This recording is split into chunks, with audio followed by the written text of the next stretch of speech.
Yes, sort of. Yeah.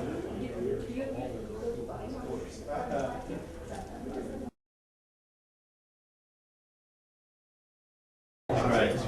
So I think we're ready to begin. Welcome. I'm Joel Simon. I'm the Executive Director of the Committee to Protect Journalists, and we're here today in the cause of justice. Between 1981 and 1995, Vietnamese journalists were murdered in the United States, and no one was ever prosecuted for these crimes. In December 1994, the Committee to Protect Journalists published a report called Silence, which documented these killings, along with those of other immigrant journalists murdered in the United States. The CPJ report inspired ProPublica reporter A.C. Thompson, who's here on my left, and to undertake a 2-year investigative project to find out who was behind these murders and why those responsible are still free. We will hear today also from my colleague, Carlos Lauria, who's here on my left, and Carlos is CPJ's Senior Program Coordinator and also our Program Director. Based on the findings of the ProPublica and Frontline reports, we are calling today for the U.S.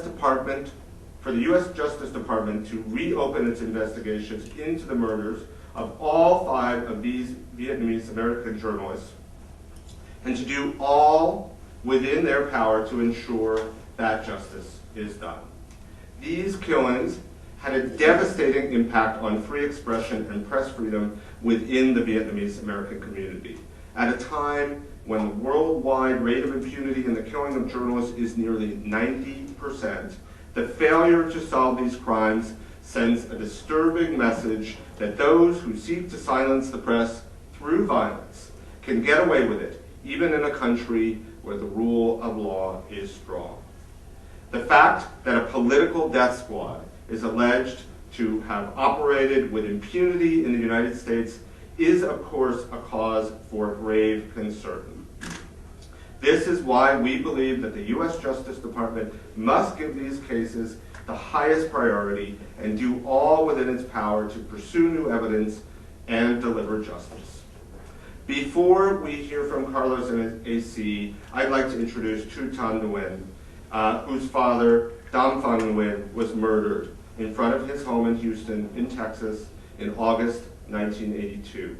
Thu will provide a personal perspective on the issues, and following the press conference, he will be available to answer your questions. So Thu, I'd like you to come forward and make a statement.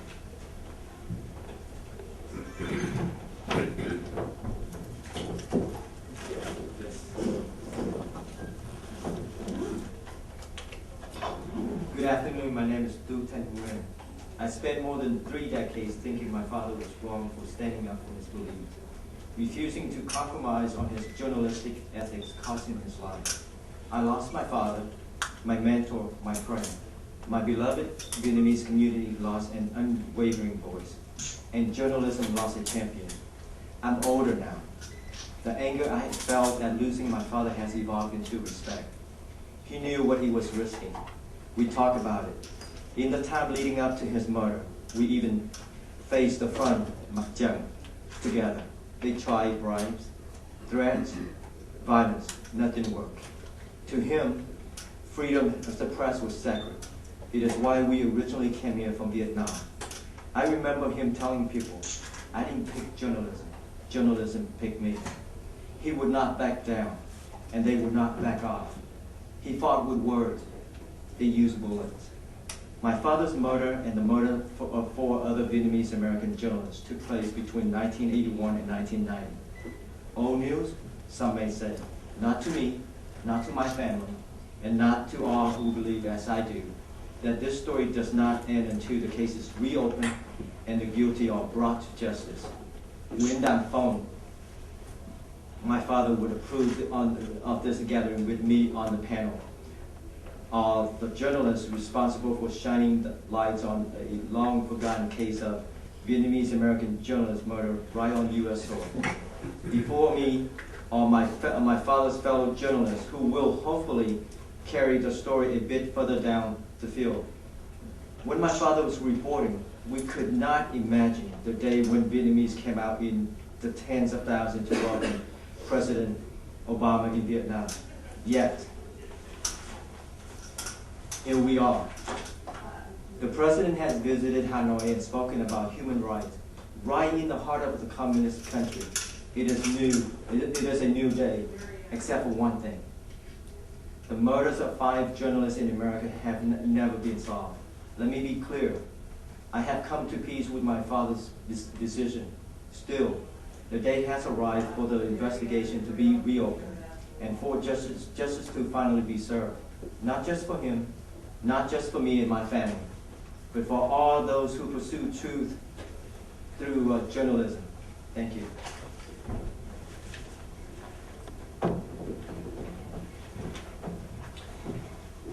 Thank you, too. And I just want to say that we at the Committee to Protect Journalists are committed to working with you to achieve justice in the case of your father and on behalf of all the Vietnamese journalists who were murdered here in this country. And now I'd like to introduce AC. He's going to talk a bit about his reporting, and then Carlos Aurea from CPJ will follow. AC.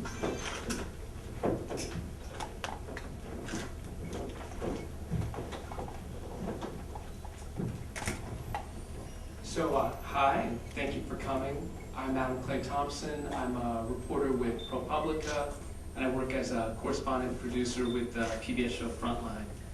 My role here today is to give you some background about these murders and to sort of explain how we got to this place. ProPublica and Frontline spent a very long time looking into these murders, and frankly, we wanted to know why nobody had ever been brought to justice for them. And we wanted to know who had done them, how they'd gotten away with this. One of the first things that I did and my team did is we looked at CPJ's 1994 report, which was, up till recently, the most thorough accounting of what had happened back in the 80s. Then we started doing interviews. We did about 140 interviews with people in the US, in Vietnam, in Thailand. We sought the declassification of thousands of pages of FBI files. We obtained those files through FOIA and began digging through them. We put this all into a web series and a television documentary. You can check them out at propublica.org or the Frontline website and see really how we distilled all this information. The thing I should say before I go much further is that our organizations don't take a stand on what the Department of Justice should do next. That's for TOO, for CPJ to push and take up. I'm just here as a reporter giving you this background and the information that I have, sharing it with you. I want to talk about the victims because for many years nobody talked about these people. They were completely forgotten. All the victims here worked for small-scale Vietnamese language newspapers, newsletters, magazines. They were refugees from the Vietnam War, working in the emerging Vietnamese language media, serving other refugees in this country, serving the Vietnamese diaspora. The murders began in San Francisco in 1981 when a 27-year-old newsletter publisher named Zenger Room was shot to death in front of his apartment. Lum was unusual because he was a supporter of the Hanoi regime of the communist government in Vietnam. After he was murdered, communiques went out to the media saying he had been killed for the leftist views that he espoused in his newsletter. A year later, Tu's father was killed. Tu's father was shot 7 times with a .45 caliber handgun. This was 1982 in Houston. He was ambushed at his house and died in his family's driveway. Dan Vong was very different than Lum. He was a staunch anti-communist, and he put that out in his bi-weekly newspaper, which was titled, in English, Freedom. Next was Van Tap, who died in Garden Grove, California in 1987. He died when his magazine office was set on fire. He was trapped inside and never escaped. 2 of the murders occurred right in this area in Fairfax County, Virginia. And they both happened to people working at the same magazine, Tien Phong Monthly Magazine, about 10 months apart, 1989 and 1990. The first person was Do Chung Nhan, was a layout designer for the magazine. The next person was Leigh Tritt, who was a quite famous columnist for the magazine. Both were killed while sitting in their cars in front of their homes with a .380 caliber handgun.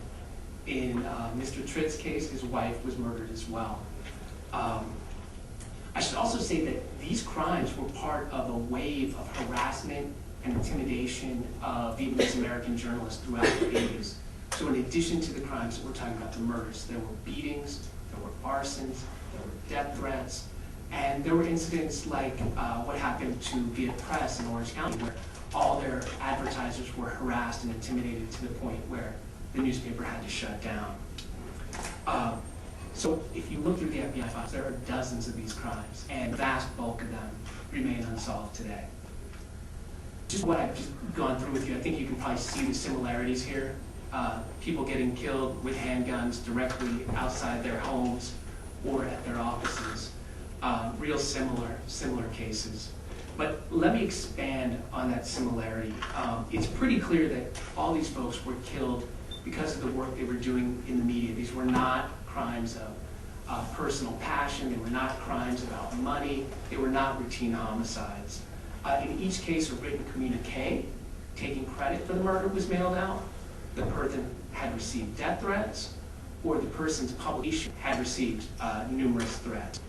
When the FBI began really seriously looking at these crimes in the 1990s, they uncovered evidence linking the murders to a group that was active at that time, the National United Front for the Liberation of Vietnam, also known as the Front or Met Trend. The Front was an organization that formed in the U.S. after the fall of Saigon with the express purpose of ousting the communists from Vietnam through force of arms. This was the 1980s, and they really wanted to emulate the Contras who were active at that time and use guerrilla struggle to topple the government. The group had been formed by former military men. The leaders were from former members of the Army of the Republic of Vietnam and the Navy of South Vietnam. The group did a ton of fundraising here in the U.S., seeking support from American politicians and donations from the Vietnamese American community. They set up a base in Thailand and remarkably tried to invade Vietnam on at least 3 occasions. But there were many people here in the U.S. in the emerging Vietnamese language press who were skeptical of the group. They were skeptical of its plans to invade Vietnam because they just didn't think it would work. They were skeptical of the group's fundraising tactics. They were not in favor of what it was doing. Thu's father was one of these people who was critical of the group. And when people started raising questions about the group's activities in the Vietnamese language media, they kept coming under attack over and over and over again. In the case of Thu's father, when he was killed, investigators found a hit list that had been sent to him. There were 5 journalists on it. Thu's father's name was on that list, Dan Pham, as well as Leigh Tritt, who would later be killed right around here in Fairfax County. And the hit list said, hey, we're going to kill all the 5 journalists on this list. I mean, it was chilling. And 2 of those 5 did end up dead, and the others were terrified and intimidated. Leigh Tritt was a lot like Dan Pham in many ways. He was staunchly anti-communist, but he was also a critic of the Front. He lampooned the group in his columns in the magazine, which could be acerbic and caustic and biting. And then he wound up dead. My team, we tracked down many former members of the Front, and we wanted to know, look, was your group linked to these murders? The FBI pursued that for many years. They believed that there was a link. Were you guys behind these murders? People spoke up, and then they were killed. Is there a connection here? And 5 different members of the group, former members of the group, said, yes, we operated a death squad. And in some cases, they said, yes, we were definitely involved in these killings. One of the people we interviewed was clearly a very hardcore anti-communist. He had shot somebody he thought was sympathetic to the Hanoi regime and been sentenced to prison. When we interviewed him, he said, I was recruited when I was in the Front to join the K9 death squad, to join this death squad. The news within the group was that we were responsible for these assassinations. I heard it over and over again. Another former front insider told us unequivocally, we killed Dan Fong, and we killed Zong Chung Lung in San Francisco. We are responsible for those murders. A key front leader we interviewed said, I was tasked with carrying out an assassination. That was my order. I managed to get out of it, but I was directed to kill someone. Another top front official said to us, I was sitting in a meeting with the group when people started plotting to assassinate the editor of an Orange County newspaper. He said, well, I talked them out of it, but they were planning to kill this guy. It was a pretty remarkable string of admissions. All of this made our news organizations feel quite confident that there was a very strong link between this group, the members of this group, and this string of assassinations. The people that we interviewed were not randoms. They were not people who were just bragging and talking crazy stuff. These were people who were in a position to know about what happened, who were well placed to understand what happened, and in some cases took direct responsibility for these terrorist acts. So that's what we're working with here. That's sort of what inspired CPJ to come here, and I'll throw it to you.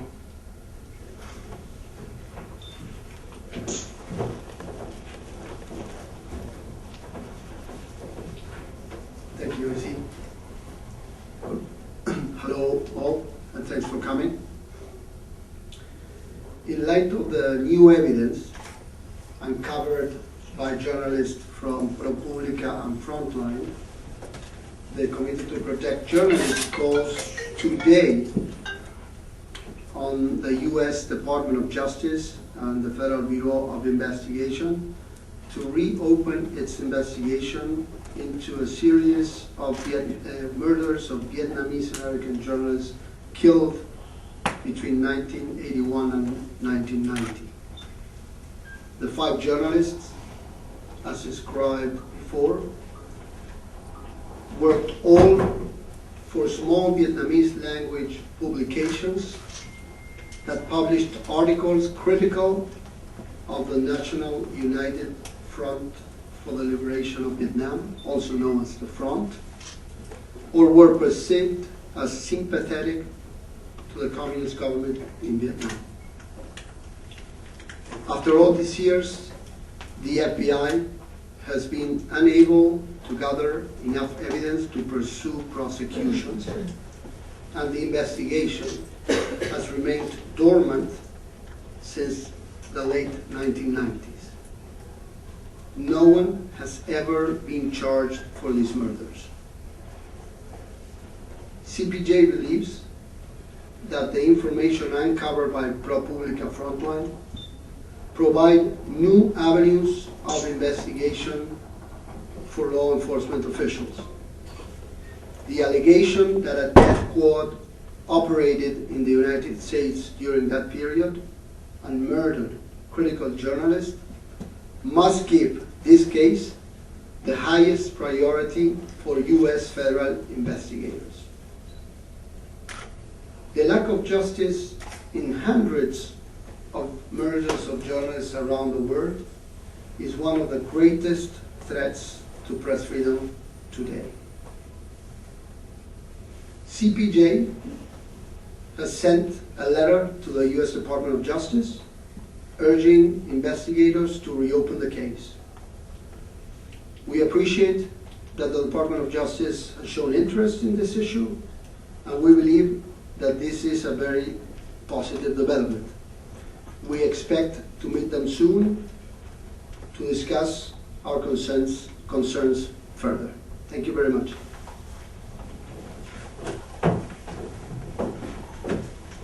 Thank you, Carlos. Thank you, AC. Thank you, too. I'm happy to take questions.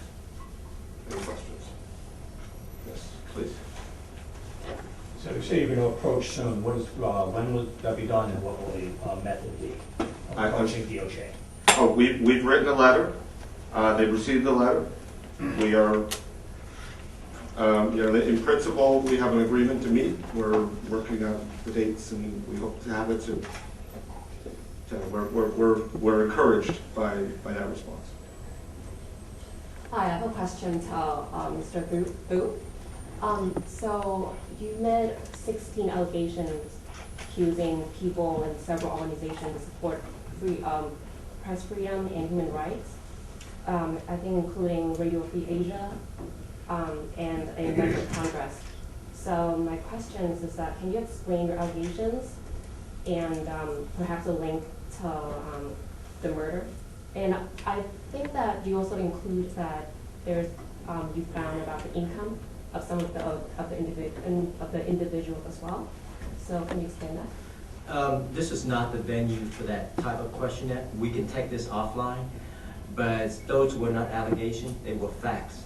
And I'd be more than happy to I share with you already, but like I say, this is not the venue for it. Yeah, I want to really, obviously, Chu has a lot of opinions about a lot of different matters. I want to keep this very focused on the issue before us, which is one of justice. We are all committed to that. We want to make sure that the people who carried out this crime are convicted, they're brought to justice.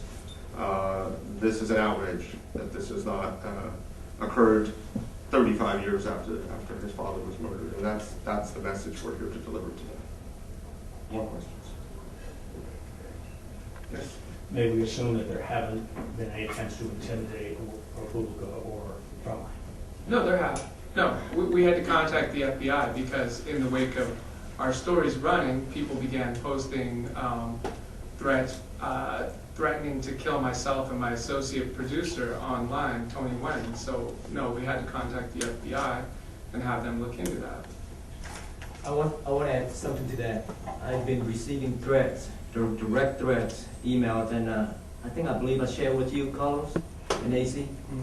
And those were the emails from threats from an organization called Việt. I got them, so I shared with them.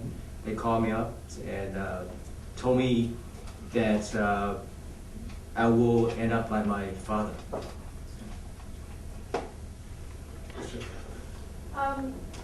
What is your sense about why the lack of movement following the ProPublica Frontline investigation that came out months ago? 6 months. Yeah, so why are you now, why haven't they come to you? Why are you still trying to set up a meeting? Why? It seemed that there were a lot of leads that were listed. Why the drag? I think it's the drag. I don't know.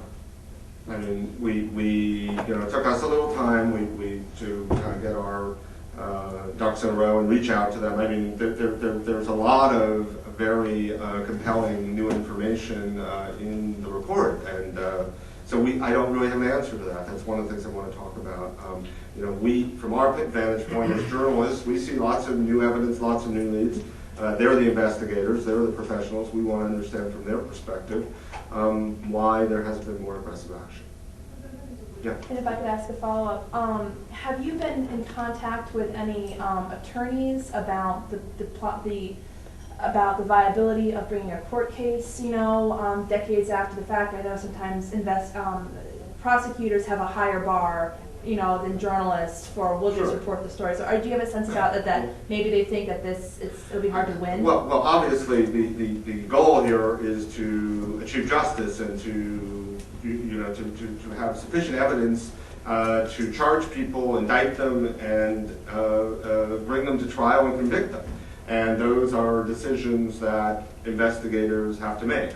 But we believe that there's sufficient evidence, certainly, to renew the investigation. And I think that's compelling based on the reporting that we've seen. But that's why we want to have a face-to-face. We want to sit down with the investigators. We want to understand the issue from their perspective. But from where we sit, and you have to remember, CPJ has been involved in this since 1994.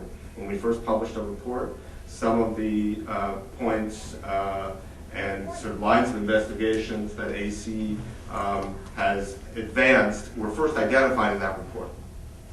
And we know that initially, there were investigations and this was pursued. We don't know why those investigations did not reach their conclusion. More questions? Okay, terrific. We are here. We're happy to have some follow-up conversations. Thank you very much for your interest and attention, and we'll keep you informed. Thank you.